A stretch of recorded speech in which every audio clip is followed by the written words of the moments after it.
मालती दे स्वामी भाई धान काटी जाइए बिलू बिलर धान काटी पाइले देखला पचि जाइए देखला अधीन वर्षा हो गजा हो जाइए नष्ट भी हो जाइए आ ऋण भी बहुत कर सुसाइड लोन कर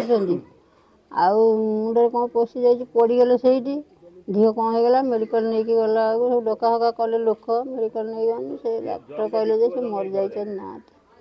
आउटी किसी ना सार भगवान जब बाबा सरकार जब बुझे बुझे मरम आ कौन दिन वर्षा मो संसार बुझी देदेले कि चलू से सरकार जानती। सरोज नायक मणिराम महांती जड़े चाषी सी चाष उपर निर्भर करती एवं से जो जहाँ चाषर अमल हुए से वर्ष सारा चलती से परिवार प्रतिपोषण करती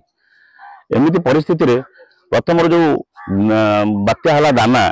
ये दाना रे जो बड़ी परिस्थिति धान जहाँ क्षति होता जहाँ जी सी अदिनिया वर्षा छड़े नेला अदिनिया वर्षा तो धान फसल नष्ट है जीवन भी चलीगला धान परिस्थिति देखी गजा हो जाए पानी रे बुड़ी जाइए जो भाया परिस्थिति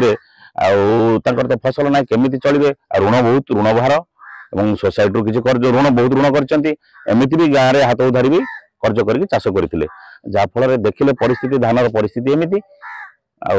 सही न पारिक आज मृत्यवरण कर कौन कर उपाय किसी ना आम हस्पिटाल नहीं गलु हस्पिटाल आज डाक्तर मृत घोषणा कले